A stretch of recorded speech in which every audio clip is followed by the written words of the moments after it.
Kelahiran Pedang Iblis bab 1811 pilar. Sepetak kehampaan yang besar melayang di bawah langit dan menghalangi pancarannya. Noah, Demon Divine, dan Sword Saint mandi di salah satu malam langka yang dialami di alam yang lebih tinggi. Kegelapan terasa nyaman. Cahayanya melukai mata mereka dan memaksa pikiran mereka untuk menahan tekanan terus-menerus, namun kegelapan kehampaan memberi mereka kedamaian. Itu memungkinkan mereka untuk rileks dan mengistirahatkan mata. Tidak masalah jika para ahli baru saja kembali dari perjalanan panjang di dalam kehampaan. Situasinya terasa sangat berbeda saat berada di dalam tanah abadi. Mereka bisa merasakan cahaya ada di tempat lain, tapi mereka tidak peduli. Dunia memberikan sensasi damai, dan ketiga ahli membiarkannya meresap ke dalam diri mereka. Kau benar-benar malapetaka, komentar Sword Saint sambil mengangkat alisnya yang panjang untuk memeriksa hamparan kehampaan yang luas. Ruang dengan ketajaman bisa mematikan. Saya baru saja memutuskan untuk menghancurkan semuanya karena saya tidak tahu cara membunuh monster itu, jelas Noah. Efektivitasku terhadap hukum langit dan bumi menentukan sisanya. Kau merusak tantanganku, keluh iblis ilahi. Kau akan menghancurkanku, Sword Saint mendengus. Bagaimana aku bisa mengasuh orang lain? Nuh menghela nafas. Saya pikir inti dari sebuah organisasi adalah agar orang lain mengasuh saya. Aku menyakitinya, lanjut iblis ilahi. Saya memenangkan tantangan ini. Kau mencoba merusak hukumku demi menang, seru Sword Saint. Kemenangan tetaplah kemenangan, Divine Demon mengumumkan sambil melambaikan tangan untuk melakukan gerakan angkuh. Aku pendekar pedang terbaik di seluruh tingkatan yang lebih tinggi. Saya rasa saya memahami Elbas sekarang, komentar Sword Saint. Itu salahmu karena mengakrabkan kami, jelas Noah. Kamu seharusnya tetap berada di daerah badai. Pergerakan terjadi di dalam kehampaan sementara para ahli melontarkan lelucon dan berbincang. Serangan terakhir tidak membunuh monster itu. Ia hanya mengirimnya kembali ke habitat aslinya. Nuh telah menciptakan hubungan langsung dengan kekosongan yang tidak ingin diperbaiki oleh langit dan bumi.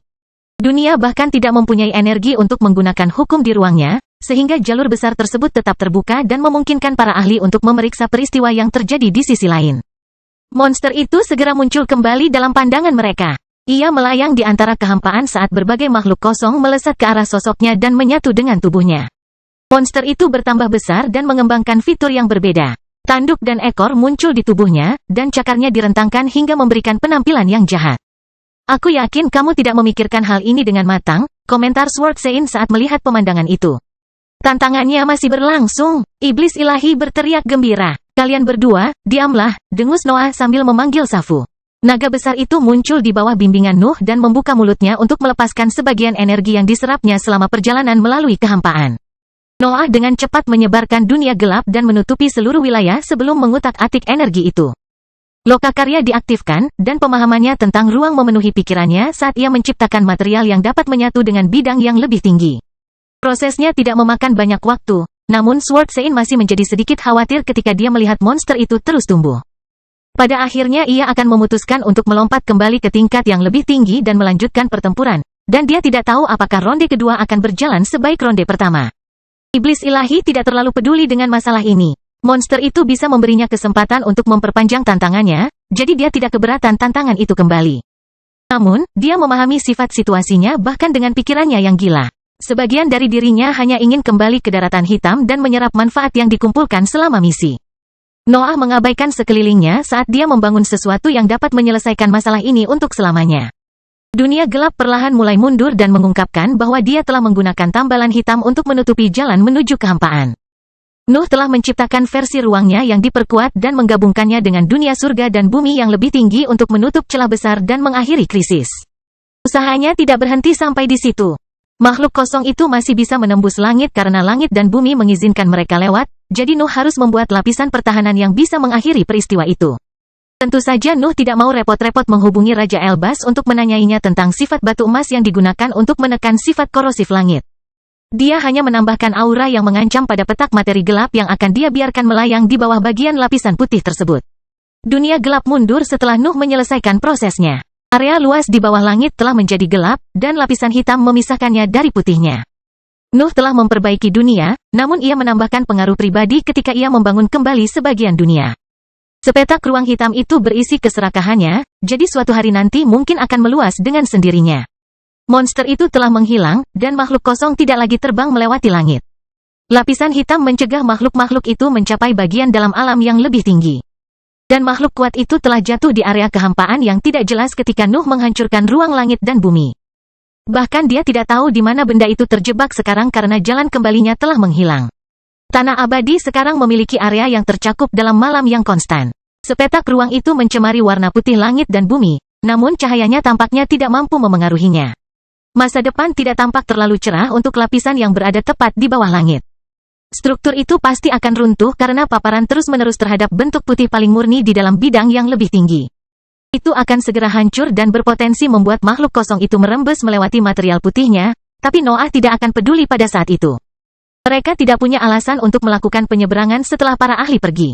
Masalah terpecahkan, Noah tertawa. Langit dan bumi bahkan tidak mengirimkan kesengsaraan. Kamu memperbaiki ruang dengan baik, komentar Sword Sein. Saya pikir saya akan datang ke sini untuk berkultivasi dari waktu ke waktu. Saya melewatkan malam itu. Aku lebih merindukannya daripada kamu, teriak iblis ilahi. Bukankah kompetisinya sudah berakhir? Nuh bertanya. Aku menang. Saatnya merayakannya di rumah. Sword Sein dan Divine Demon menghentikan pertengkaran mereka saat rekan-rekannya kembali ke dalam ruang terpisah Nuh. Kelompok itu terbang menuju daratan hitam dengan kecepatan tinggi, dan pemandangan aneh menyertai pemandangan itu. Jelas sekali bahwa Raja Elbas dan yang lainnya telah kembali. Ketiganya bisa melihat seluruh kelompok binatang ajaib dan ahli panggung berkumpul di tepi daratan. Tampaknya mereka tidak berbuat banyak. Kebanyakan dari mereka hanya sibuk bercocok tanam. Kembalinya ketiganya tidak luput dari perhatian, dan Nuh juga melihat bagaimana serangkaian pilar muncul di antara area yang diperuntukkan bagi binatang ajaib. Bangunan-bangunan itu cukup kasar dan tidak banyak prasasti, tetapi Nuh mengenali beberapa nama yang tertulis di permukaannya. Pilar-pilar tersebut seakan-akan ada sebagai pengingat akan mereka yang pernah mencoba memberontak. Mereka membawa rincian tentang para pemimpin taktik sebelumnya dan penyebab kematian mereka yang mengerikan. Kelahiran Pedang Iblis bab 1812 bangunan. Nama-nama di pilar semuanya milik para penggarap. Bibrida tidak akan pernah mengkhianati kanker langit dan bumi karena pemimpin mereka mengungkapkan potensi maksimal dari jenis mereka. Dan binatang ajaib berbagi kesetiaan mereka, meskipun untuk alasan yang berbeda. Binatang ajaib itu bukan milik kelompok Nuh, tapi dia telah memberi mereka rumah dan berjanji bahwa mereka akan mendapat kesempatan untuk melawan langit dan bumi. Makhluk-makhluk itu tidak menginginkan hal lain. Mereka hanya peduli pada rasa lapar dan kebencian mereka. Beberapa nama yang tertulis di pilar adalah milik para penggarap yang sudah cukup lama bersama Nuh. Mereka menampilkan para ahli dari Balrau dan keluarga lain yang pernah bergabung dengan legiun dan organisasi tanpa nama sebelumnya di masa lalu. Nama-nama penggarap yang mengusulkan untuk mengorbankan sebagian organisasi untuk mengurangi konsumsi energi juga muncul di pilar. Tampaknya pemberontakan itu terjadi seperti prediksi Nuh dan yang lainnya, namun monumen tersebut menjelaskan bagaimana peristiwa tersebut gagal. Bagaimana situasinya? Noah bertanya setelah mendarat di daratan hitam. Raja Elbas dan yang lainnya dapat segera memahami bahwa Nuh tidak menyelidiki kondisi mereka. Dia menginginkan ringkasan pemberontakan tersebut, dan para ahli tidak ragu-ragu memberikannya. Kami kehilangan sepertiga aset kami, jelas Raja Elbas. Korban sebagian besar terjadi di antara kelompok binatang ajaib, tetapi para pembudidaya dan bibrida juga telah mati. Namun, Daniel telah memastikan bahwa para petinggi selamat dari pemberontakan, bahkan jika beberapa di antaranya menderita luka parah. Nuh membatasi dirinya untuk mengangguk sebelum memanggil Safu dan membuatnya melayang di langit di atas wilayah tersebut. Sosoknya yang sangat besar menciptakan bayangan yang menutupi sebagian besar area di tepi daratan, dan pemandangan itu membuat para ahli memahami bahwa sudah waktunya untuk pergi. Binatang ajaib, bibrida, dan pembudidaya meninggalkan wilayah tersebut dan kembali ke tanah masing-masing. Mereka mempersiapkan diri untuk memasuki masa pengasingan yang lama, tetapi mereka telah memutuskan bahwa mereka akan menunggu hingga daratan meluas sebelum memulainya. Hanya Nuh, Raja Elbas, si bodoh, Robert, dan Alexander yang tersisa di daerah tersebut. Mereka berlima harus menyelesaikan peran khusus dalam perluasan daratan, tetapi Nuh dan Raja Elbas tetap bertanggung jawab atas semua hal penting. Safu melepaskan tanah fana yang diserap saat kembali ke langit. Planet yang hancur muncul di atas daratan hitam, dan lautan gelap menutupi para ahli yang bersembunyi di bawahnya untuk melindungi mereka dari putihnya. Kesengsaraan surga yang tampaknya tak ada habisnya telah berhenti, namun para ahli lemah itu masih tidak dapat menahan tekanan dari alam yang lebih tinggi, tidak peduli betapa kosongnya alam itu. Keluar dari planet ini, raung Noah, dan para ahli meninggalkan permukaan yang hancur. Tidak masalah apakah ahli itu adalah manusia, bibrida, atau binatang ajaib. Tak satu pun dari mereka bisa melanggar perintah Nuh. Ayo kita pindahkan mereka ke tempat yang aman, perintah Noah, dan Raja Elbas mengangguk. Keluar, Raja Elbas akhirnya berteriak. Kamu mengaku bagus, kamu bisa mengurus para ahli ini untuk membuktikannya. Cahaya kemasan tiba-tiba menyala di sudut suatu wilayah dan mengembun menjadi bentuk pangeran kedua. Sang ahli menghindari tatapan Raja Elbas dan membungkuk ke arah Nuh sebelum memasuki dunia gelap dan menyelimuti keberadaan yang lebih lemah dalam apinya. Pangeran kedua pergi pada saat itu. Dia tidak berhasil bersembunyi dari para ahli yang kuat pada saat itu, tetapi dia tetap tidak ingin menghabiskan waktu terlalu lama dengan Raja Elbas. Tampaknya keduanya memiliki masalah, tapi Noah dan yang lainnya mengabaikannya begitu saja.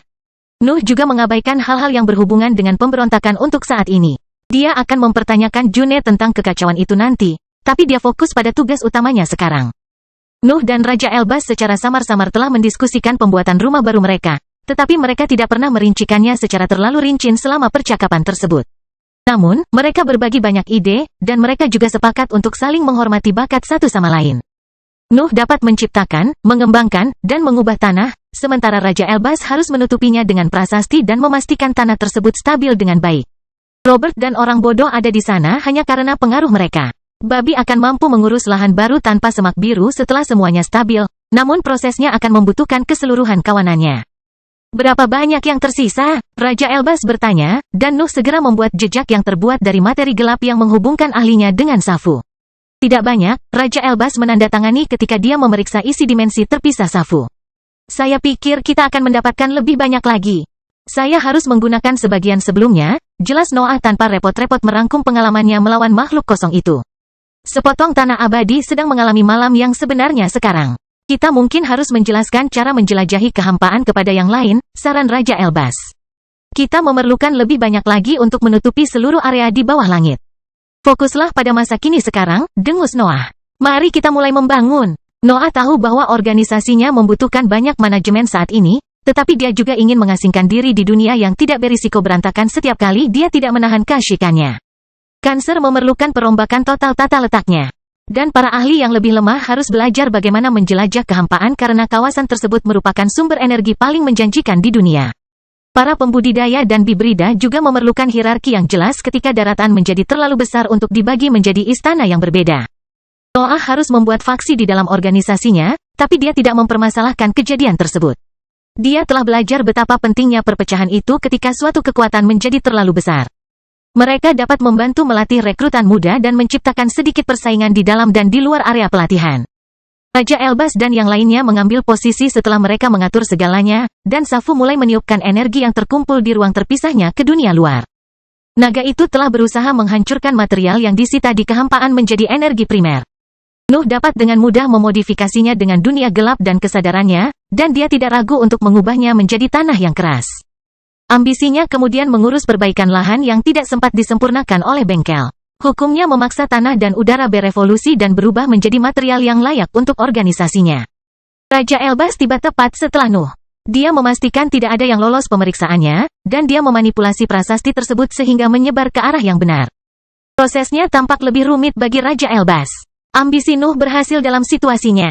Dia memiliki energi primer, dan Safu bahkan melacak berbagai lingkungan yang dihasilkan oleh area terpisahnya.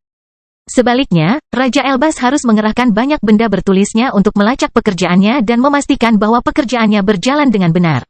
Prasasti-prasasti itu berkembang dengan baik, dan bahkan memberi manfaat bagi keharmonisan daerah baru.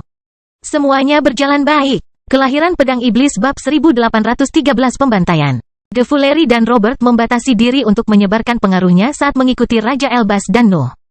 Tanah di bawah mereka terus bermutasi bahkan setelah kelompok itu bergerak maju, dan hanya Alexander yang tertinggal sedikit untuk memastikan semuanya bekerja dengan sempurna.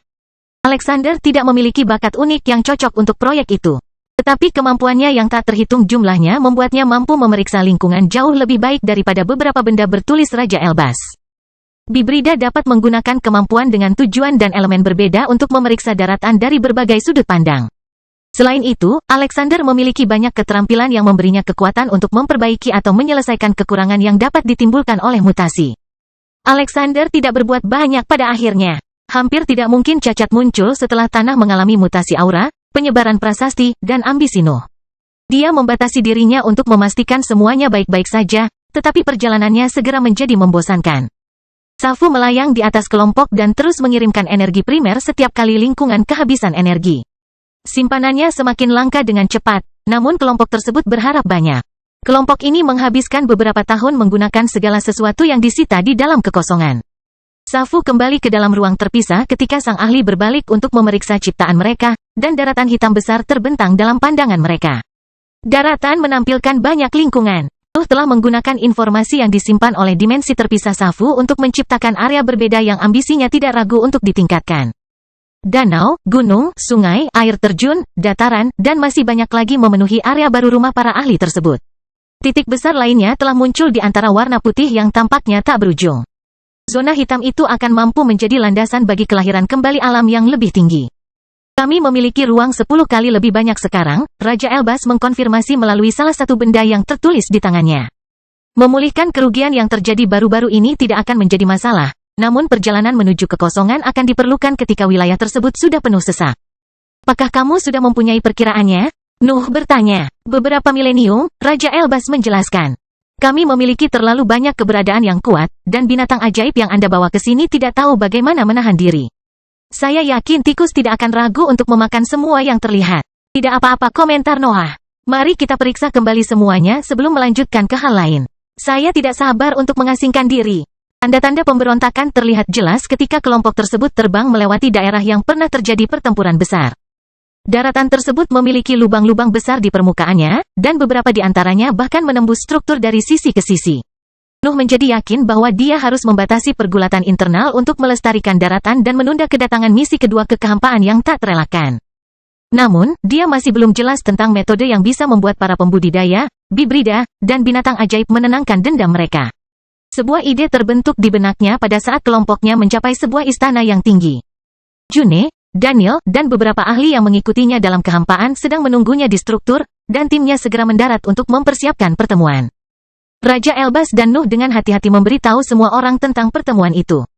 Sang ahli menangani manusia dan bibrida, sementara Nuh harus menggunakan teleportasi prasasti emas yang menutupi daratan untuk mencapai berbagai sarang. Namun, desahan tak berdaya keluar dari mulutnya ketika dia menyadari bahwa kawanan itu tidak ada di sarang mereka. Jejak mereka mengarah ke daratan di luar mereka. Makhluk-makhluk itu sudah mulai menjelajahi area baru yang baru saja selesai dibuat oleh Nuh dan yang lainnya. Mata Noah menjadi dingin saat zat tidak stabil mengalir di dalam wadah hitamnya. Kesadarannya yang tinggi dapat membuatnya menemukan kawanan itu bahkan di lahan baru yang luas, dan dia tidak ragu-ragu untuk menembak ke arah mereka. Sekelompok hiena membeku di tempatnya saat merasakan aura Nuh. Pemimpin tingkat atas mencoba menyuarakan alasan keras dalam bahasa manusia, tetapi Nuh tidak pernah berhenti di atas. Dia hanya melambaikan tangan sebelum melintasinya dan bergegas menuju kelompok binatang ajaib berikutnya. Gelombang ketajaman terbang dari tangan Nuh dan membunuh separuh kawanannya, tidak peduli apakah beberapa spesimen itu adalah makhluk di peringkat ke-8. Dia telah memastikan untuk menyelamatkan pemimpin tingkat atas, tetapi yang lain tidak pantas menerima belas kasihannya.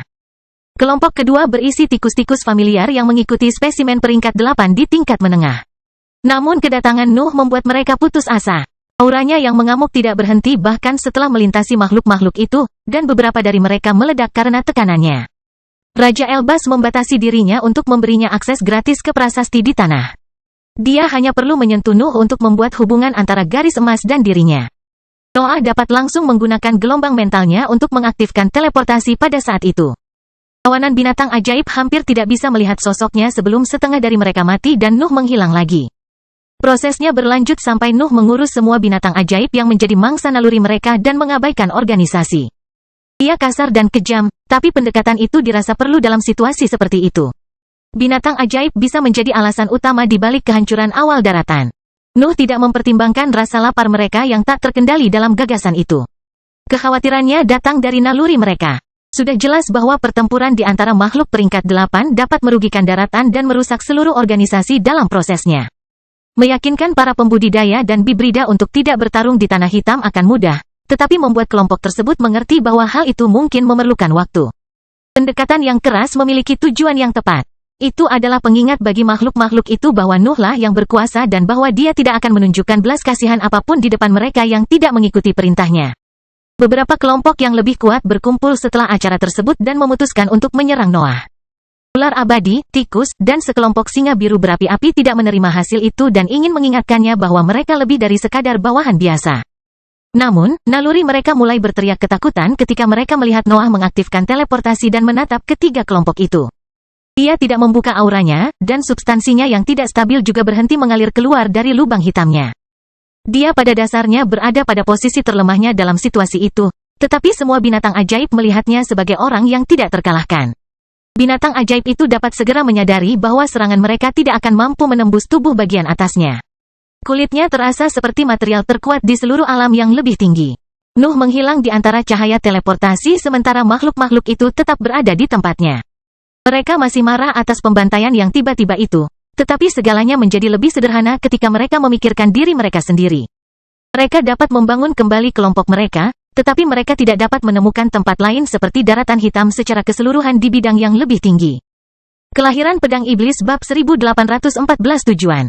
Nuh berteleportasi ke dekat istana dan mengaktifkan prasasti yang tersebar di seluruh daratan untuk mengirimkan suara gemuruh yang dimaksudkan untuk memanggil para pemimpin binatang ajaib. Makhluk-makhluk itu tidak berani melanggar perintahnya setelah pembantaian baru-baru ini, tetapi mereka masih membutuhkan waktu berbulan-bulan untuk mencapai tujuan mereka. Sehingga Nuh dan yang lainnya dapat menggunakan kesempatan itu untuk mempelajari detail pemberontakan tersebut. Ternyata pasukan pemberontak pada awalnya mencoba menguasai sebagian daratan. Mereka tahu bahwa pasukan mereka tidak dapat menandingi jumlah ahli yang setia kepada Nuh.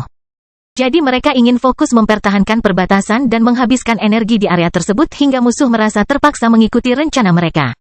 Namun, para ahli yang setia kepada Nuh memiliki pangeran kedua, yang dapat mengontrol prasasti tersebut dengan bebas. Mereka memiliki gerombolan binatang ajaib yang tidak ragu-ragu untuk bertindak sebagai umpan meriam dengan harapan bisa menyerang ahli panggung yang solid di pasukan musuh. Mereka bahkan menempatkan mata-mata di belakang perbatasan pemberontak yang memberikan aliran informasi secara terus-menerus. Pemberontakan tidak berhasil, tapi semua orang tahu itu. Bahkan para pemberontak pun sadar bahwa kemenangan tidak akan tiba. Mereka unggul dalam jumlah ahli panggung yang solid, tapi itu tidak cukup untuk memenangkan perang. Tetap saja, tujuan mereka bukanlah untuk menang. Para pemberontak hanya ingin daratannya bertahan selama mungkin. Perjalanan menuju kehampaan bahkan memutus segala bentuk komunikasi dengan para pemimpin lainnya, sehingga hasil misi akan tetap tidak jelas sampai mereka kembali. Situasi tersebut hanya menambah kekhawatiran para pemberontak, yang pada akhirnya mendorong mereka untuk menerapkan rencana mereka. June dan para ahli lain yang tetap memimpin organisasi itu jauh dari kata bodoh, dan mereka bahkan telah mengumpulkan banyak pengalaman di tanah fana. Mereka dapat segera memahami tujuan para pemberontak, dan mereka dengan cepat bereaksi untuk menghancurkan rencana mereka. Perang singkat namun berdarah terjadi setelah June dan yang lainnya memutuskan untuk melancarkan serangan yang membawa kekuatan penuh dari pihak mereka. Posisi pertahanan pemberontak memberi mereka keuntungan awal, tetapi banyaknya pasukan musuh akhirnya membuat mereka kewalahan. Binatang ajaib yang tak terhitung jumlahnya telah mati dalam perang. Banyak kultivator bahkan menjadi murung setelah bertarung melawan para ahli yang telah menjadi sekutu mereka selama bertahun-tahun. Namun, semua orang dapat memahami bahwa peristiwa tersebut tidak dapat dihindari, dan hasilnya bahkan membawa banyak manfaat. Kematian para pemberontak dan pasukan yang hilang dari pihak setia membuat daratan menghabiskan lebih sedikit energi saat Nuh dan yang lainnya pergi. Pemberontakan ini sukses dalam hal ini, namun manfaatnya tidak berhenti sampai di situ saja. Tekad yang ditunjukkan oleh June, Jordan, dan teman-teman lama Nuh selama perang memperkuat posisi mereka sebagai pemimpin. Bahkan binatang ajaib mulai mendengarkan perintah mereka setelah pemberontakan. Kanker langit dan bumi telah mempersiapkan para komandan selama krisis itu, dan pasukan mendapat manfaat dari hal itu. Nuh merasa mudah untuk memutuskan bagaimana membagi berbagai wilayah di daratan baru karena organisasinya telah memiliki landasan yang baik. Dia dapat menunjuk pemimpin yang berbeda-beda dan melakukan banyak tugas tergantung pada jenis wilayah dan posisinya tanpa mempengaruhi kepentingan mereka secara keseluruhan di mata pasukan. Topik utama yang didiskusikan oleh para ahli dan pemimpin binatang ajaib setelah semua orang mencapai pertemuan berkaitan dengan pertarungan internal. Tanah di bawah mereka adalah sumber daya paling berharga di seluruh dunia, jadi mereka harus melakukan segala daya mereka untuk melestarikannya. Nuh tidak ingin sepenuhnya melarang pertempuran internal dan perkelahian kecil, terutama karena binatang ajaib tidak akan pernah bisa mengikuti perintahnya. Naluri mereka akan mengambil alih pikiran mereka dari waktu ke waktu, yang jelas akan mengarah pada pertempuran yang dimaksudkan untuk memperluas sarang mereka. Tetap saja, dia harus membatasi kejadian-kejadian tersebut, terutama jika menyangkut keberadaan peringkat 8 karena dapat menimbulkan kerusakan besar pada daratan. Aturannya ternyata cukup toleran. Nuh mendengar pendapat semua orang sebelum menyatakan bahwa hanya makhluk peringkat 7 yang bisa bertarung di atas daratan. Semua orang harus terbang ke area kosong untuk melakukan pertempuran itu. Pembatasan itu tidak hanya berlaku pada binatang ajaib. Nuh merasa perlu untuk sering-sering mengingatkan makhluk-makhluk itu tentang ciri-ciri itu, tetapi dia melakukan itu hanya karena mereka dapat dengan mudah melupakan aturan-aturan itu. Nuh juga mengadakan turnamen antar berbagai faksi yang dimaksudkan untuk mengatasi dendam yang mungkin muncul selama perjalanan budidaya.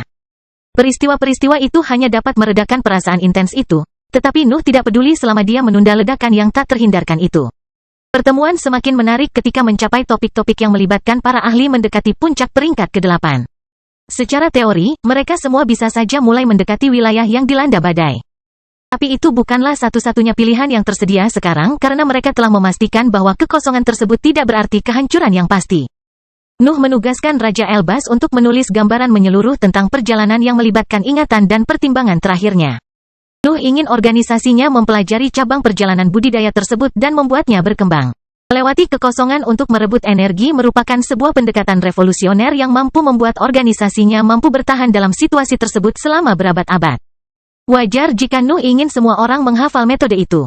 Menugaskan tugas khusus kepada para ahli menjelang akhir peringkat ke-8 ternyata agak rumit, dan Noah akhirnya memutuskan untuk mengabaikan masalah tersebut. Para pembudidaya, bibrida, dan binatang ajaib hanya ingin makan dan meningkatkan kekuatan mereka. Nuh harus menerima bahwa meninggalkan para ahli yang berkuasa itu di luar manajemen organisasi adalah yang terbaik. Yang lain bisa belajar menangani semuanya dengan cepat, sementara Noah bisa fokus pada pelatihannya dan June. Pertemuan itu akhirnya berakhir, dan Noah menemani June di area yang ditugaskan padanya. Wilayah kekuasaannya berada di dekat pusat baru daratan, dan itu memberinya akses langsung ke teleportasi bahkan tanpa izin Raja Elbas.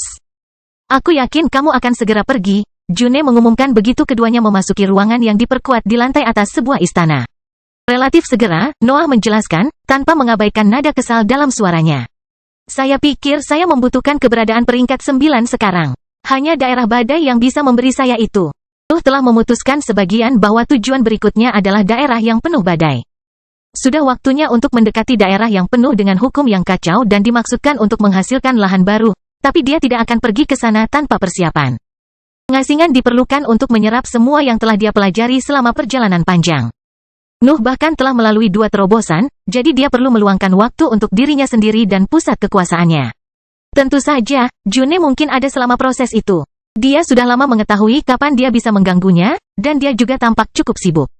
Mengelola wilayahnya memerlukan perhatian dan hukuman terus-menerus jika situasinya memerlukannya, jadi dia harus membangun jaringan mata-mata yang tepat sebelum merasa bebas dari tugas itu. Kelahiran Pedang Iblis bab 1815 pasangan.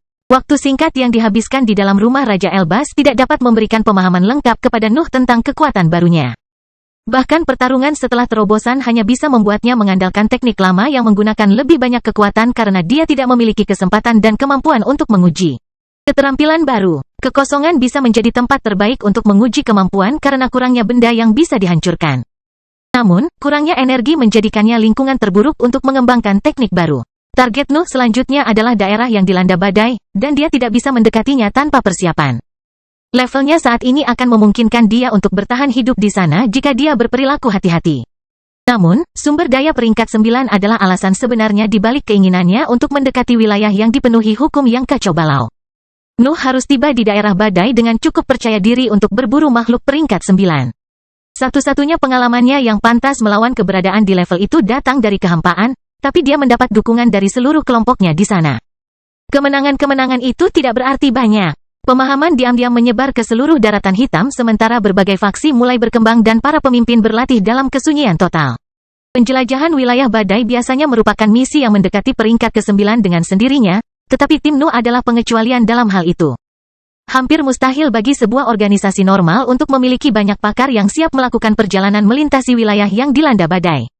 Namun, kanker langit dan bumi jarang memenuhi standar umum, terutama jika menyangkut kecakapan bertarung para anggotanya. Pasukan Nuh memiliki banyak keberadaan yang mampu mengerahkan kecakapan pertempuran peringkat 8 puncak. Bahkan sebagian besar binatang ajaib bisa mencapai prestasi seperti itu. Secara teori, dia dapat menciptakan kembali kelompok yang telah menjelajahi kehampaan dan membawanya ke wilayah badai untuk memulai perjalanan lain. Namun, dia menyukai gagasan memiliki pengalaman yang relatif menyendiri. Noah menerima bahwa menjelajahi daerah badai dengan kelompok kecil lebih baik daripada melakukannya sendirian, tapi dia tidak ingin membawa seluruh pasukan ke sana. Pikiran-pikiran itu muncul dan menghilang dalam benaknya setiap kali dia berpindah dari satu proyek ke proyek lainnya. Keadaan dunia yang aneh seringkali memaksa Nuh meninggalkan daratan hitam untuk melakukan tes di antara kehampaan kulit putih, jadi dia punya banyak waktu untuk mempertimbangkan pilihannya. Pelatihannya berjalan buruk, kemajuannya hampir tidak ada, tubuhnya tampak tidak dapat tumbuh tanpa material peringkat 9, dan dia tidak dapat berburu makhluk peringkat 8 puncak karena dunia tidak memilikinya. Rasa lapar tidak bisa mengendalikan pikirannya, tapi itu adalah perasaan menjengkelkan yang menyatu dengan ketidakberdayaannya terhadap pusat kekuasaannya. Bahkan dantiannya hampir tidak menunjukkan tanda-tanda perbaikan setelah menghabiskan berabad-abad memanfaatkan energi daratan. Rasanya seolah-olah organ tersebut memakan bahan bakar itu hanya karena kebutuhan. Hanya pikirannya yang memberinya kepuasan. Nuh sudah berhenti menggunakan perlindungan terhadap lingkaran cahaya putih selama ribuan tahun. Lingkungan mentalnya hidup di bawah tekanan internal dan eksternal yang konstan, yang hanya menguntungkan pusat kekuasaan. Peringkat ke-9 masih jauh, tapi itu bukan mimpi lagi ketika Nuh melihat lautan kesadarannya. Puncak perjalanan kultivasi muncul tepat di depan mata, dan Nuh tidak bisa tidak meninjau kembali kehidupannya setiap kali dia memikirkan hal itu. Perjalanannya lebih singkat dari yang lain tapi masih sangat panjang. Banyak makhluk hidup yang ditemuinya dalam perjalanannya telah mati, dan sebagian besar dari mereka yang selamat masih tertinggal. Segalanya terasa tidak nyata ketika Noah memikirkan hal itu. Dia tidak lebih dari jiwa yang bertransmigrasi, tapi dia telah tiba tepat di bawah medan perang terakhir. Dia menjadi begitu penting sehingga langit dan bumi mulai mengajarkan namanya kepada para pengikutnya. Bajingan dari keluarga Balvan sudah bertindak jauh, komentar June ketika Noah berbicara dengannya tentang pemikiran nostalgianya. Kehidupan di tanah fana lebih mudah. Kami punya masalah, tapi itu tidak ada apa-apanya dibandingkan dengan kehancuran total dunia. Aku bertanya-tanya seberapa besar kehilangan diri kita selama ini, Noah bertanya-tanya. Aku ingat hampir semuanya, tapi beberapa hal hampir tidak ada nilainya saat ini. Aku telah beralih dari membawa berkah nafas di cincin luar angkasaku menjadi mencuri seluruh dunia yang lebih rendah dari sistem langit dan bumi. Aku juga ingat itu, seru June sebelum tertawa terbahak-bahak. Kamu begitu kecanduan dengan jadwal latihanmu sehingga kamu menunda terobosanmu sendiri. Kamu sudah mengajariku cara istirahat, seru Noah sambil menatap kekasihnya. Ya, June mendengus, tepat sebelum kamu meninggalkanku selama ratusan tahun. Keduanya bercanda sambil mengingat masa lalu, dan mereka hanya bisa menghela nafas rumit ketika mereka memeriksa situasi mereka saat ini. Sulit untuk menemukan periode paling bahagia dalam hidup mereka ketika mereka telah melalui begitu banyak hal. Kami telah menghabiskan ribuan tahun bersama di negeri abadi, akhirnya June mengumumkan. Bahkan cinta kita telah menjadi tua. Kamu tetap tidak akan kehilangan kesempatan untuk melompat ke arahku kapanpun kamu bisa, komentar Noah dan tertawa ketika dia merasakan tendangan June mendarat di sisinya. Aku sedang berbicara tentang kedewasaan, dasar maniak budidaya, dengus June. Aku tahu kamu akan pergi lagi dan aku harus mencarimu kali ini, tapi aku tidak merasa sedih karenanya. Aku bahkan menganggapnya normal, aku mungkin terlalu sering meninggalkanmu, komentar Noah, tapi June menggelengkan kepalanya. Itu kesepakatan kami, jelas June. Kami sama-sama maniak di antara para maniak. Cinta kami akan berubah menjadi kebencian jika kami membiarkannya menghalangi perjalanan kultivasi kami. Banyaknya perpisahan justru membuat saya menjadi lebih percaya diri dengan kemampuan saya. Saya tahu bahwa saya akan menyusul Anda. Jangan berani-berani tertinggal di belakang, ejek Noah sebelum matanya tertuju pada dinding hitam di depannya. Daniel bilang dia tidak akan menyusul kita. Dia benar, seru June. Karakternya selalu tidak cocok untuk perjalanan kultivasi. Keyakinannya juga sama. Dia hampir menyerah untuk mengejar pangkat yang lebih tinggi. Bagaimana dengan para iblis? Nuh bertanya. Saya pikir mereka akan melakukan sesuatu yang lebih setelah menemukan guru mereka. June masih sering berbicara dengan para ahli tersebut, sementara Noah hampir tidak berhenti untuk memupuk persahabatannya lagi. Statusnya dan banyaknya tugas penting membuatnya terlalu sibuk dan terlalu lepas dari urusan tersebut. Dreaming Demon memberitahuku sesuatu, June mengungkapkan sambil mengalihkan pandangannya, tapi kamu tidak bisa berbicara dengan Flying Demon tentang hal itu. Tidak akan, jawab Nuh. Dia sudah bisa maju, lanjut June. Dreaming Demon memberitahuku bahwa pemahaman tentang hukumnya dapat membuatnya maju dan mendarat tepat di bawah levelku. Aku yakin hal yang sama tidak berlaku untuk Flying Demon, desah Noah, dan sedikit kesedihan yang muncul di benaknya menyebar ketika dia melihat June mengangguk. Hukumnya terlalu suram untuk dimajukan, ungkap June. Mencapai peringkat ke-8 sudah merupakan sebuah keajaiban. Pengabdiannya terhadap kekasihnya telah membuatnya mampu maju dan mengikutinya dari dekat, namun kekuatan itu telah mencapai batasnya. Dan Dreaming Demon rela merusak potensinya untuk tetap bersamanya, pungkas Noah.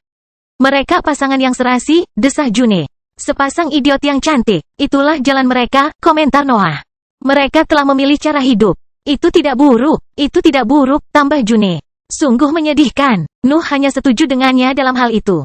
Jarang ada pasangan yang bisa bertahan dalam perjalanan kultivasi karena banyaknya rintangan dan perbedaan potensi masalah yang mungkin muncul.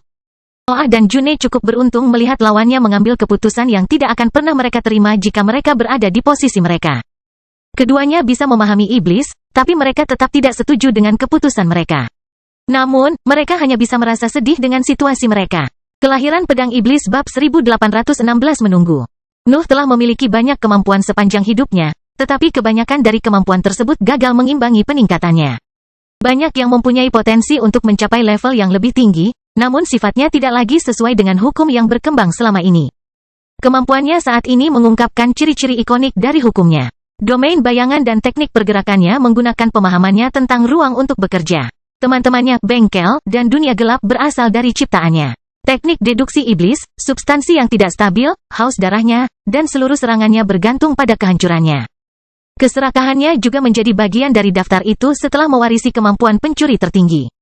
Memiliki kesempatan untuk mencuri kekuatan yang sesuai telah memberikan hukum Noah, Ishak, dan Sandal, meskipun hukum Sandal tidak benar-benar sesuai dengan arti sebenarnya. Pada akhirnya, Nuh memiliki ambisinya, yaitu dapat melakukan mukjizat dan menyelesaikan situasi yang tidak menguntungkan. Seluruh keberadaannya dan semua kemampuannya bisa mendapatkan keuntungan dari aspek utama dari hukumnya dan mencapai kondisi yang membuatnya mampu mengabaikan kesenjangan di antara barisan. Membicarakan kemampuan yang lebih baik yang dapat mengekspresikan ciri-cirinya adalah hal yang sulit pada levelnya karena tekniknya saat ini sudah merupakan hasil perbaikan terus-menerus. Namun Nuh tidak perlu mengubah pilar yang menjadi landasan kekuasaannya. Dia hanya perlu meningkatkan serangannya. Serangannya mengandalkan berbagai aspek hukumnya, sehingga tidak memerlukan perubahan pada intinya untuk meningkatkannya. Mereka hanya memerlukan sedikit modifikasi untuk mengekspresikan kekuatan baru yang terkandung dalam pusat kekuasaan Nuh dan menyentuh alam yang selama ini tidak mampu ia capai. Noah jelas memikirkan tentang tebasan terakhir yang dipelajari dalam ingatan Sword Saint. Mereka berdua berhasil melancarkan serangan mereka sendiri, tapi itu belum cukup. Noah ingin memiliki versi dari teknik itu dan menjadikannya bagian inti dari serangannya. Nuh memiliki teknik lain yang dapat memberikan efek lebih baik sekarang karena tingkat pengerasannya berada di bagian terakhir dari peringkat ke-8. Teknik pergerakannya bisa meningkat, bengkelnya bisa memilih arah yang benar-benar berbeda dibandingkan dengan ajaran Grid Builder, dan kemampuan suprimtif juga memerlukan sesuatu yang lain agar benar-benar efektif. Sistem langit dan bumi tidak memiliki banyak tujuan lagi. Nuh hanya bisa menganggap wilayah badai dan kota-kota di langit sebagai tujuannya, yang menempatkan setidaknya setengah dari lawannya di masa depan berada di bawah pengaruh penguasa. Kemampuan pencuri tertinggi tidak bertentangan dengan hukum langit dan bumi, setidaknya dalam versi aslinya. Noah mengerti mengapa teknik tersebut tidak dapat menyentuh arti sebenarnya, tetapi dia percaya bahwa banyaknya bakat yang dimilikinya dapat membuatnya mengabaikan kekurangan tersebut pada suatu saat. Nuh bahkan memiliki aspek lain dari kecakapan bertarungnya yang belum mencapai level yang diinginkan. Pedang terkutuk itu masih berada di tingkat menengah, tapi haus darahnya bisa menyatu dengan strukturnya dan membuatnya siap untuk terobosan. Teman-temannya telah berevolusi setelah mendapatkan energi dari ubur-ubur, tapi pedang terkutuk itu masih membutuhkan waktu karena terobosannya bergantung pada musuh yang dikalahkan. Nuh masih bisa haus darah, tapi dia membutuhkan pembunuhan nyata untuk membuatnya maju. Secara teori, senjata itu akan mampu melancarkan serangan yang mendekati peringkat ke-9 setelah terobosan, dan Nuh sangat membutuhkannya. Inti dari kartu truf adalah kekuatannya, dan pedang terkutuk itu kini tertinggal dari aset lainnya. Rasanya mulai tidak ada gunanya memiliki pedang yang akan melukainya tanpa menghasilkan efek yang tidak dimiliki oleh persenjataan lainnya. Noah ingin segera memperbaikinya, tetapi kurangnya lawan yang cocok mengakhiri penelitiannya. Dia harus menunda masalah ini sampai dia melangkah ke wilayah yang penuh badai. Pengujian dan peningkatan berjalan lambat karena situasi yang mengganggu di dalam langit, tetapi Noah tidak mempermasalahkannya. Pergiannya yang berikutnya bisa saja menjadi yang terakhir, jadi dia ingin memastikan bahwa organisasinya mengendalikan segalanya sebelum berangkat.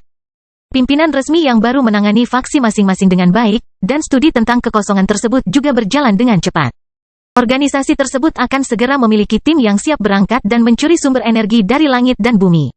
Keberhasilan dalam misi pertama akan menyatakan bahwa bawahannya baik-baik saja.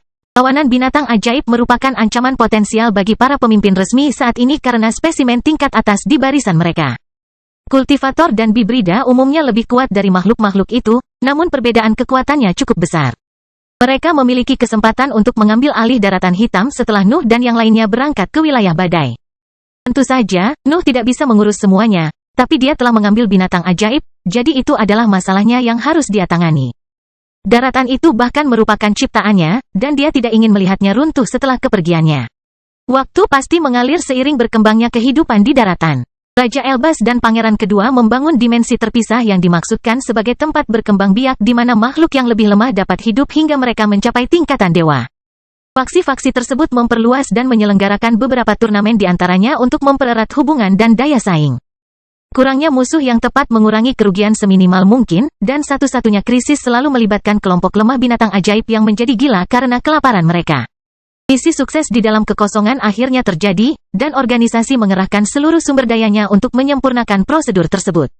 Para ahli mempunyai metode yang handal untuk mengumpulkan energi sehingga segera menjadi prioritas.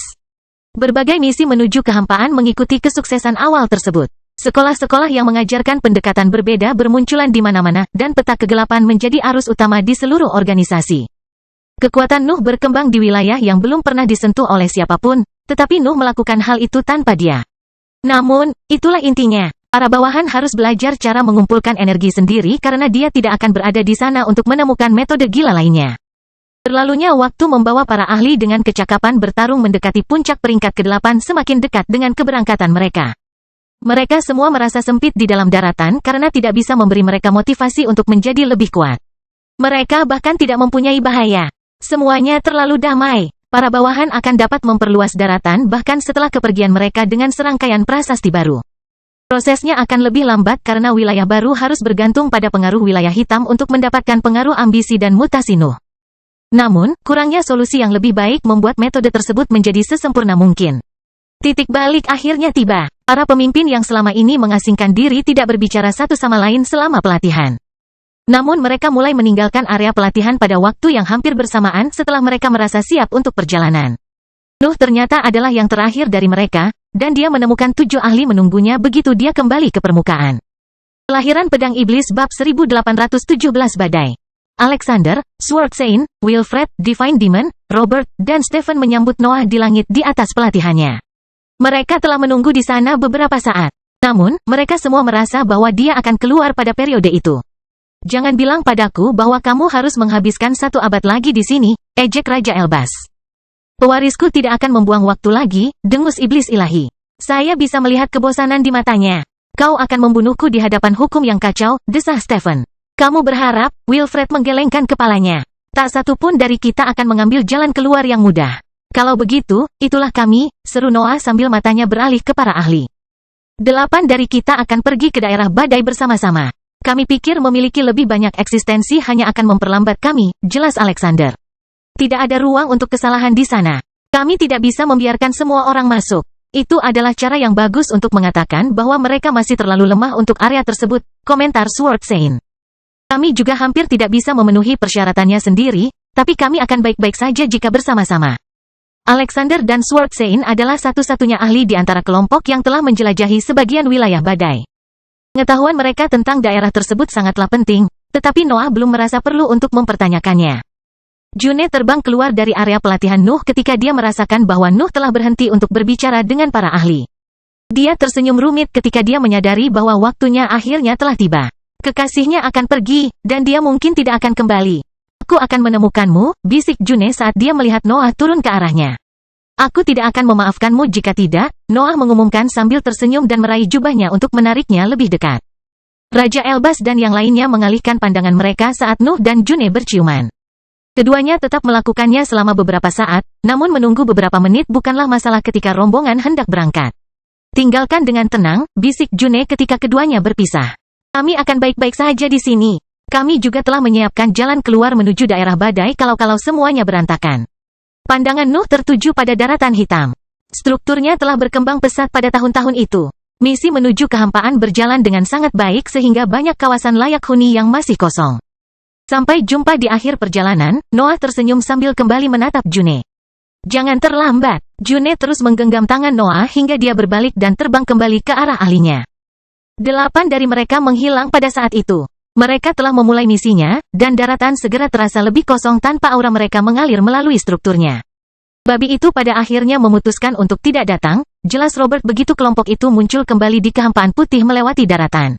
Levelnya tidak ideal untuk misi ini, tapi itu bisa membantu. Makhluk itu menyukai haremnya, dengus Raja Elbas. Ia hidup seperti raja di antara spesiesnya. Hanya sedikit yang mau menyerah untuk menghabiskan waktu bersama kita. Bagaimana? Stephen bertanya dengan nada sinis. Siapa yang akan kehilangan kesempatan untuk menghabiskan waktu bersama kita di tempat paling berbahaya di seluruh tingkatan yang lebih tinggi? Jangan lupakan langit, Noah mengingatkannya.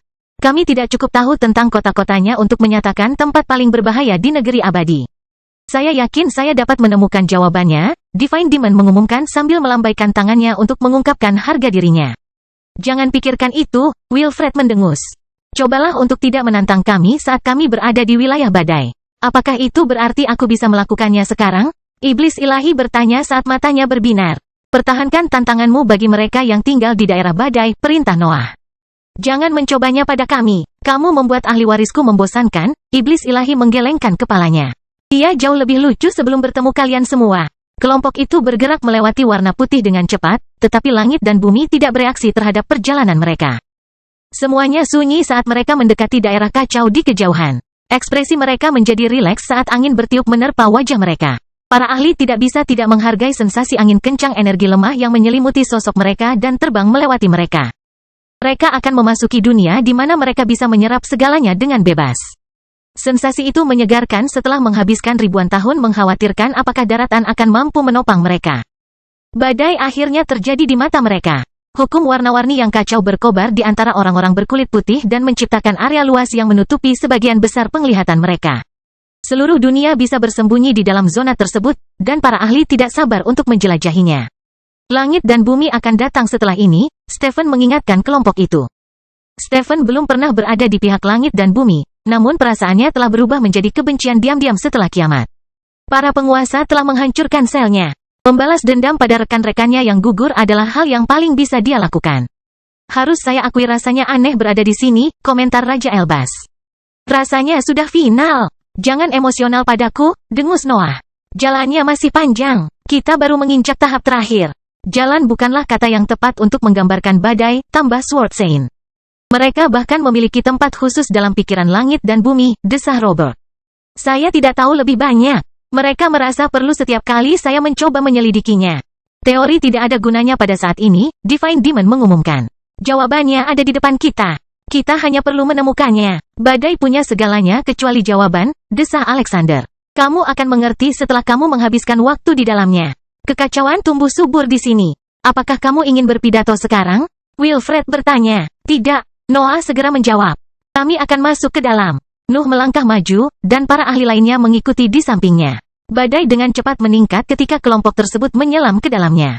Hukum yang kacau itu telah merugikan sebagian dari mereka di masa lalu, namun keberadaan mereka dapat bertahan hingga saat ini. Sebenarnya sebagian energinya bahkan menyatu dengan auranya tanpa memerlukan teknik budidaya. 8 ahli di tempat kejadian secara alami memaksa energi itu menjadi bagian dari keberadaan mereka. Daerah yang dilanda badai pada dasarnya menerima mereka sebagai anggota yang layak di daerah tersebut. Ini sungguh menakjubkan, komentar Wilfred sambil menatap tangannya. Gelombang kekuatan mengamuk dalam dirinya dan membuat tingkat kultivasinya meningkat. Keberadaannya mengalami ekstasi murni, dan teman-temannya berbagi perasaannya. Jangan terlalu terbawa suasana, Sword Saint memperingatkan. Kamu mungkin akan kehilangan dirimu sendiri jika hukum yang kacau mengambil alih keberadaanmu. Kamu akan menjadi bagian dari badai jika kamu tidak memperhatikan. Kita semua tahu banyak hal, dengus Stephen. Saya yakin kita semua harus menghadapi hukum yang kacau pada suatu saat. Stephen tidak memiliki kesempatan untuk menyelesaikan dialognya karena paku hitam besar menembus angin kencang dan muncul di depan wajahnya. Serangan itu terjadi secara tiba-tiba, dan lingkungan yang aneh membuat sebagian kelompok tidak menyadarinya. Namun, Noah, Sword Saint, dan Alexander bertindak sebelum senjata itu mengenai rekan mereka. Tebasan tajam berwarna hitam dan perak terbang keluar dari sosok Noah dan Sword Saint sementara tubuh Stephen berteleportasi di sebelah Alexander. Serangan tersebut menghantam paku tersebut dan mengubah lintasannya, namun tidak berhasil menghancurkannya. Keringat dingin mengucur di kening Stephen. Dia tidak tahu apakah tekadnya akan menyelamatkannya dari serangan mendadak itu, tapi jelas perjalanannya melewati badai akan berakhir jika bukan karena teman-temannya. Kelahiran Pedang Iblis bab 1818 Kelabang. Para ahli segera memahami bahwa mereka berada di depan ancaman peringkat 9. Sifat lawan mereka tidak jelas karena badai menghalangi sebagian besar penglihatan dan gelombang mental mereka, namun mereka tetap bersiap untuk bertarung. Mereka tidak akan lari saat ada tanda bahaya pertama. Raja Elbas mengangkat lengannya, dan sebuah bola emas keluar dari telapak tangannya. Cahaya yang menyilaukan keluar dari benda itu dan meresap ke dalam badai di area tersebut. Hukum yang kacau mulai melambat di bawah pengaruh itu, yang memperluas zona yang terlihat. Alexander meletakkan tangannya di dahi, dan mata ungu terbuka di tempat itu ketika dia melepaskan telapak tangannya. Cahaya yang keluar dari organ baru menyinari badai yang lebih tenang dan mencoba menjangkau area tersembunyi di belakangnya, tapi tidak bisa menjangkau terlalu jauh. Ketakutan memenuhi pikiran Stephen, tetapi ekspresi tegas segera muncul di wajahnya, dan aura tak kasat mata menyebar dari tubuhnya. Energi yang dihasilkan oleh tekadnya menciptakan perisai oval yang mengelilingi 8 ahli dan mencoba untuk mendorong kembali hukum yang kacau itu. Robert mengayunkan tangannya beberapa kali, dan bola-bola kecil berwarna ungu keluar dari jari-jarinya setiap kali dia menyelesaikan gerakannya. Bola-bola tersebut memasuki badai dan meluas hingga menciptakan area beracun yang sangat besar di antara zona buta. Kemampuan Wilfred tidak sesuai dengan situasi yang tidak jelas, jadi dia pindah ke tengah kelompok dan bersiap menyerang jika ada tanda bahaya pertama. Otot-ototnya menonjol saat pembuluh darah muncul di lengan, leher, dan dahi yang besar. Dia tampak siap meledak, tapi dia menahan kekuatannya karena area tersebut tetap sunyi. Iblis ilahi ditampilkan. Dia tidak memiliki siapapun untuk ditantang, dan lawan yang tidak dikenal itu membuat kekesalannya semakin meningkat. Energi di dalam badai terpisah dan menyatu dengan sosoknya sebelum serangkaian nyala api biru melesat ke depan dan terjadilah area tertutup yang luas. Sword Sein tetap lebih tenang dari yang lain. Sebuah pedang perak muncul dalam genggamannya, dan tebasan terbang keluar ke arah acak sementara dia tetap diam. Dia hanya mempelajari lingkungan, tetapi setiap serangan itu membawa kekuatan puncak peringkat 8. Nuh membuat zat tidak stabil mengalir di dalam pembuluh darah hitamnya, dan pedang iblis muncul di telapak tangan. Lapisan bahan gelap menutupi kulitnya, dan akar-akar hitam menjerat tubuhnya saat dia mundur untuk menjauh dari teman-temannya. Aura korosif parasit dapat meningkatkan kemampuan mereka, dan Noah ingin menghindarinya. Kebisingan yang ditimbulkan oleh deru angin yang menimbulkan hukum kacau memenuhi area tersebut dan menutupi suara lainnya. Bahkan gema dari kemampuan para ahli tidak lebih dari sekadar mendokumentasikan yang teredam di tengah kekacauan itu. Lingkungan di daerah yang penuh badai sempurna untuk penyergapan selama penyerang akhirnya dapat menentukan lokasi target. Lawan grup tersebut tampaknya masuk dalam kategori itu setelah menyaksikan betapa tepat siaran yang ditujukan pada Stephen. Tunggu apa lagi? Noah bertanya-tanya, tetapi sebuah bentuk besar tiba-tiba terlihat di antara badai di belakangnya. Nuh tidak punya waktu untuk berbalik. Sosok besar itu menembus gelombang badai dan jatuh ke arah kelompok itu. Semua orang bisa melihat eksoskeleton hitam bergerak dengan kecepatan tak terduga ke arah mereka dan mengancam akan meratakan mereka semua dengan satu serangan. Kerangka luar itu mewujudkan malapetaka murni. Kecepatannya sangat cepat sehingga para ahli kesulitan mempelajari fitur-fiturnya. Strukturnya sepertinya milik binatang ajaib mirip serangga, dan paku yang tak terhitung jumlahnya memenuhi sisinya, tapi semuanya tidak jelas karena kecepatan dan ukurannya. Wilfred melepaskan energi yang terkumpul di ototnya. Lengannya tampak seberat gunung saat ditekuk dan membuat buku-buku jarinya saling berbenturan. Sebuah ledakan terjadi tepat di bawah kerangka luar yang menimpa kelompok tersebut. Sebagian dari angin kencang akhirnya pecah ketika gelombang kejut yang dilepaskan oleh serangan Wilfred menyebar ke seluruh area. Tekniknya bahkan berhasil memperlambat serangan musuh, namun efek itu hanya bertahan kurang dari sekejap. Sekejap sudah cukup untuk melakukan banyak tindakan ketika sampai pada peringkat 8 ahli. Grup tersebut hanya menampilkan eksistensi yang dapat mengekspresikan kehebatan peringkat puncak 8, jadi serangan Wilfred menciptakan peluang untuk menghindar. Semua orang kecuali Nuh mundur, tetapi para ahli menyadari bahwa dia terlambat tetap di posisinya. Dia sudah kehilangan kesempatan untuk menghindari serangan yang masuk saat itu, dan mereka terlalu jauh untuk menghentikan pelarian mereka. Mereka tidak dapat menghubunginya tepat waktu, jadi mereka terus terbang. Benda ini hidup di tepi daerah badai, pikir Noah saat pedang iblis menghilang dan aura gelap mengelilingi sosoknya. Aku belum bisa menjelajahi tempat ini jika aku tidak bisa menangani makhluk lemah seperti itu.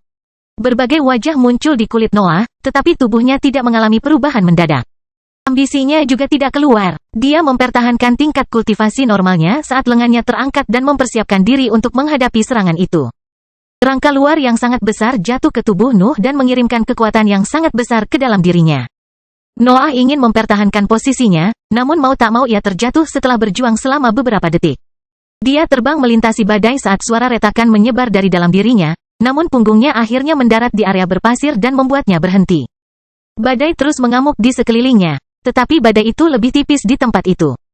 Nuh dapat menatap ke tempat yang jauh dengan mata telanjang, dan sifat asli makhluk itu menjadi jelas di benaknya ketika dia mengamati pemandangan itu. Pasir merah memiliki duri hitam yang tak terhitung jumlahnya menusuk di permukaannya, tapi Nuh hanya memperhatikan makhluk besar di kejauhan. Lawannya adalah kelabang raksasa yang bisa menutupi seluruh wilayah dengan tubuhnya. Noah berdiri dan memeriksa kondisinya. Lengan, bahu, dan punggungnya sakit. Banyak tulang patah di tubuhnya, dan seluruh bagian kulitnya hilang setelah benturan. Teknik pertahanannya juga telah lenyap, namun hasil dari bentrokan tersebut tidak dapat disangkal. Dia telah menahan serangan binatang ajaib peringkat 9 tanpa bergantung pada ambisinya. Gelombang haus darah muncul dari sosoknya saat Noah mencabut pedang terkutuk dari dadanya. Materi gelap yang meniru struktur apinya menutupi senjata dan meluas ke area tersebut.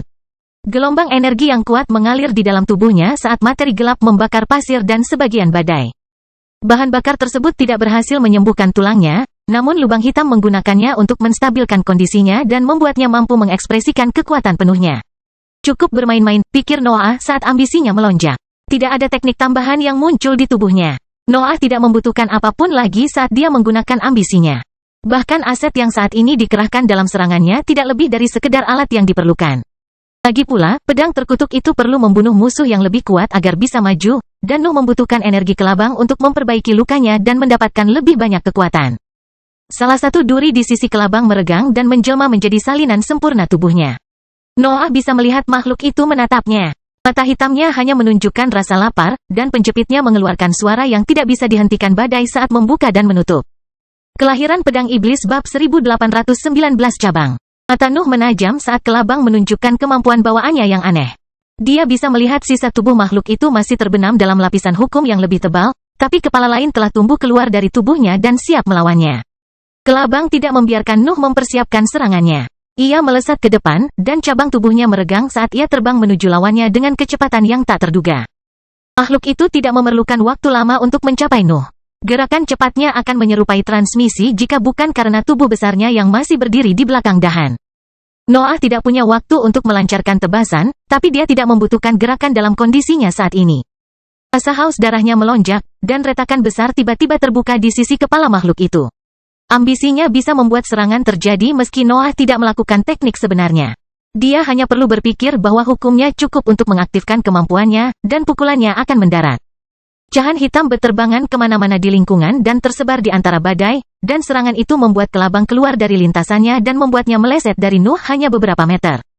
Makhluk besar itu jatuh ke tanah dan meluncur melalui pasir untuk menghentikan momentumnya yang luar biasa.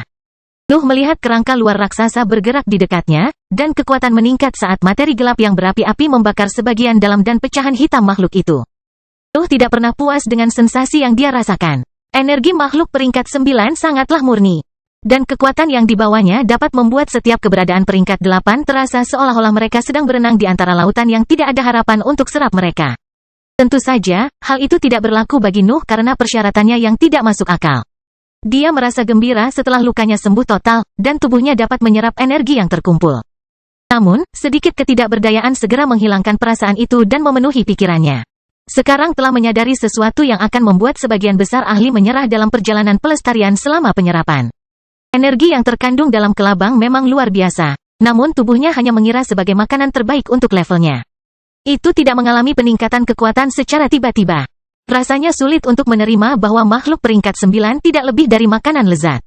Nuh mengharapkan sesuatu yang lebih, tetapi harapannya pupus dalam waktu singkat. Beruntung bagi Noah, dia memiliki target yang siap menahan pelepasannya, dan dia tidak keberatan kehilangan dirinya dalam pertempuran. Lengannya terangkat saat dia memegang pedang terkutuk itu dengan kedua tangannya. Badai seakan berhenti ketika lengan Nuh terjatuh. Dia melakukan tebasan sederhana, dan dunia menahan nafas sesaat setelah dia menyelesaikan tekniknya. Semuanya mulai bergerak lagi ketika sebuah pilar hitam besar muncul di punggung kelabang. Materi gelap yang berapi-api dan ketajamannya melahirkan gelombang energi yang melonjak ke atas setiap kali kerangka luar berhasil memblokir sebagian dari kekuatannya.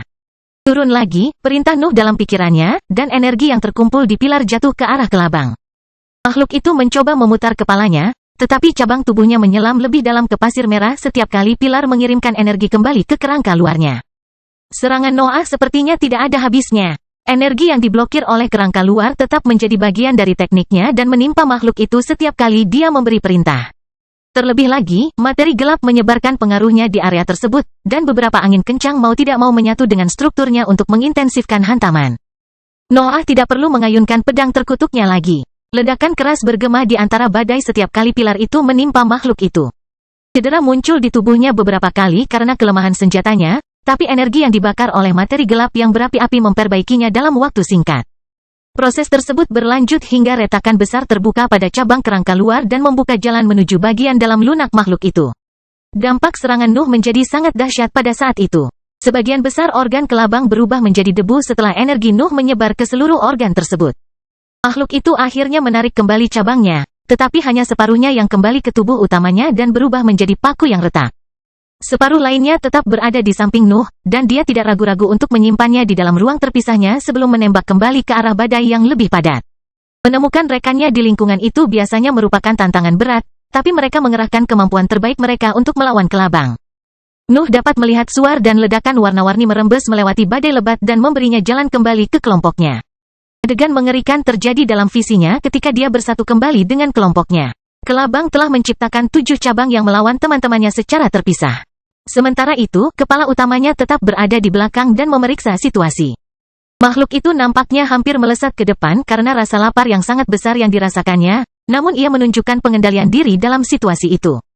Kelabang tidak mengirimkan tubuh utamanya ke depan dan membatasi dirinya untuk bersiap menghadapi kelelahan salah satu ahlinya. Kemunculan Noah membuat kelabang membuat cabang lain, namun dia tidak membiarkannya menyelesaikan aktivasi kemampuan bawaannya. Tebasan tajam keluar dari pedang terkutuk itu.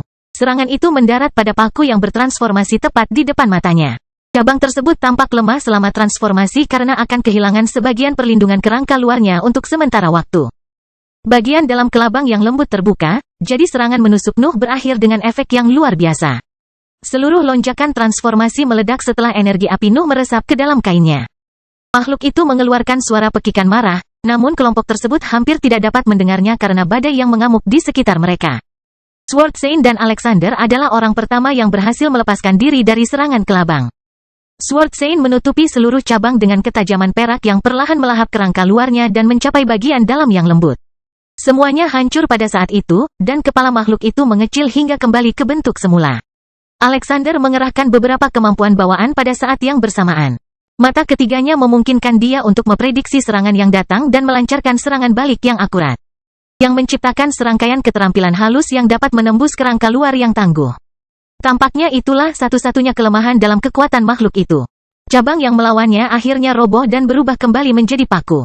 Para ahli lainnya perlahan-lahan berhasil membebaskan atau menghancurkan cabangnya. Kelompok tersebut akhirnya bisa bergerak maju sekarang, tetapi mereka memilih untuk menetapkan rencana sebelum menyerang secara sembarangan. Kami sudah merencanakan penggantimu. Raja Elbas mengejek Nuh setelah menahan makhluk itu di antara lengan yang berapi-api. Saya tidak tahu apakah menghancurkan tubuh utamanya akan membantu, Noah menjelaskan, tapi setidaknya kita harus mencobanya sebelum melawan setiap lonjakan. Saya telah melihat tubuhnya. Kalau begitu, aku akan membuka jalan, Sword Saint mengumumkan saat pedang perak halus di tangannya terentang. Izinkan saya bergabung, komentar Robert ketika zat korosifnya mendarat di tubuh utama dan meluas hingga menciptakan bola ungu besar yang menyelimuti makhluk itu. Kelahiran pedang iblis bab 1820 bagian dalam. Banyak paku yang membentang hingga menciptakan banyak cabang saat pekikan marah kelabang bergema melewati zat beracun tersebut. Ratusan kepala menyerang 8 ahli tersebut dan mencoba mengalahkan mereka dengan serangan superior yang hanya mengandalkan kekuatan. Stephen melangkah maju, dan banyak cabang berkumpul menuju posisinya. Sang ahli menarik napas dalam-dalam sebelum wilayah kekuasaannya meluas dan memaksa hukum kacau di sekelilingnya untuk menciptakan dunia yang hanya mementingkan tekad. Kelabang mungkin lebih tua dari semua ahli yang dikumpulkan, tapi ia tetap menjadi binatang ajaib yang didorong oleh kelaparan. Kecerdasan yang dikembangkan selama pertumbuhannya hanya diterapkan pada metode dan teknik berburu, namun tidak meningkatkan taktiknya secara keseluruhan. Banyak cabang berkumpul menuju Stephen dan menenggelamkan sosoknya dengan bentuknya yang besar. Bahkan Noah akan kesulitan menghadapi serangan sekuat itu, namun Stephen hanya mendengus ketika berbagai penjepit gagal melewati kulitnya. Cabang-cabang lainnya terbang menuju ahli lainnya, namun badai memaksa mereka untuk bersatu kembali ketika cahaya biru menyebar melalui mereka. Menemukan dengan tepat sumber kekuatan itu ternyata relatif mudah.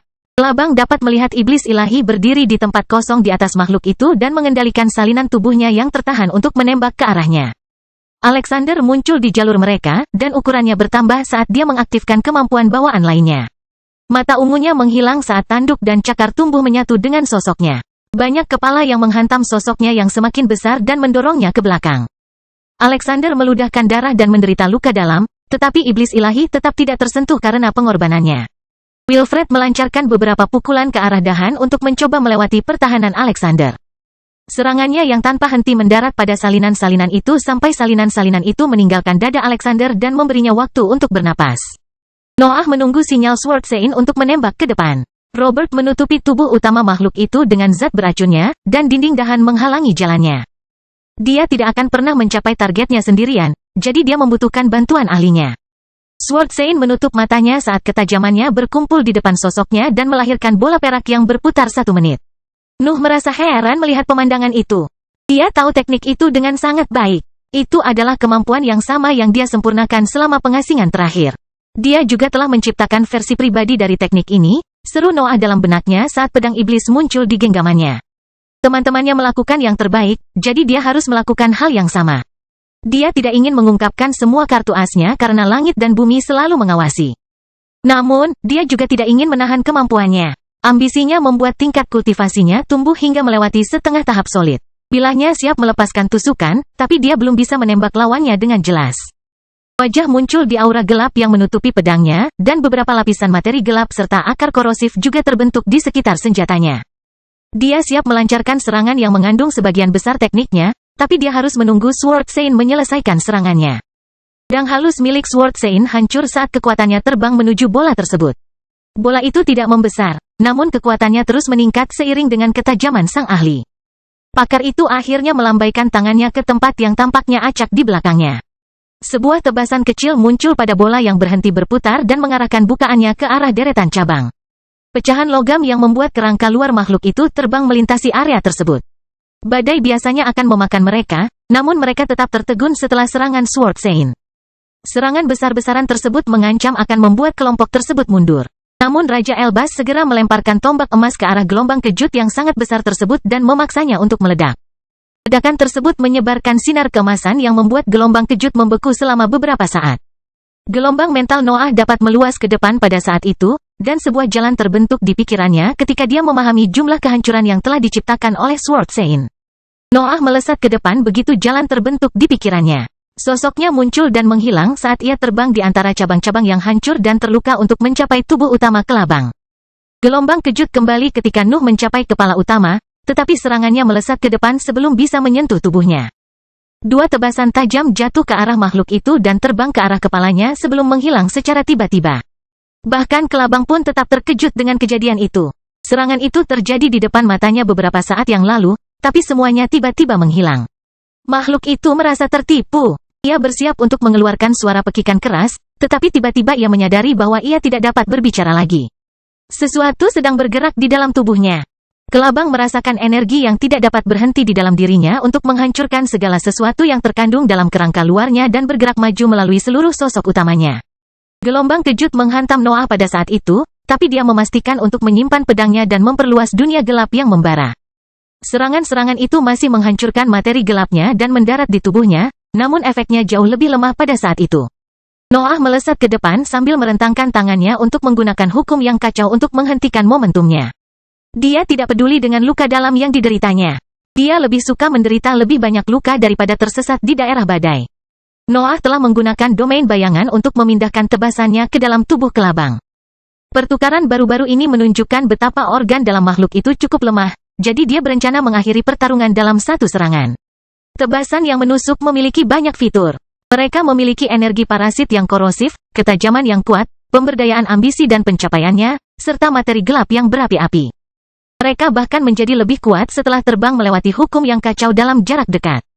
Kelabang tidak bisa mempertahankan bagian dalamnya karena kerangka luar adalah aset sebenarnya dari binatang ajaib itu. Bahan yang sangat kuat itu dapat melindungi makhluk itu dari serangan dahsyat dan membuat ratusan salinan tubuhnya. Namun, ia tidak bisa berbuat apa-apa terhadap organ dalamnya. Serangan Nuh menembus bagian dalam makhluk itu dan menghancurkan semua yang dilewatinya. Kelabang itu sangat besar, tapi tebasannya tidak kehilangan energinya dengan mudah. Mereka berhasil melintasi binatang itu dari kepala ke ekor sementara Nuh melakukan yang terbaik untuk menghentikan momentumnya. Kelabang itu jatuh setelah berubah menjadi kerangka luar yang kosong. Para ahli secara naluriah mengejar makhluk itu dan berkumpul tepat di atas wilayah berpasir merah untuk memeriksa hasil pertempuran mereka. Makhluk itu tergeletak mati di atas pasir. Hukum yang kacau bahkan sudah mulai melahap kerangka luarnya. Para ahli telah mengalahkan lawan pertama mereka yang sebenarnya di wilayah badai. Tetapi kekuatan kelabang membuat mereka merasa khawatir tentang sisa perjalanan mereka. Bagaimanapun, kelabang hanyalah binatang ajaib peringkat 9 di tingkat bawah yang hidup di tepi wilayah badai. Wajar jika bagian dalam area tersebut memiliki lawan yang lebih kuat.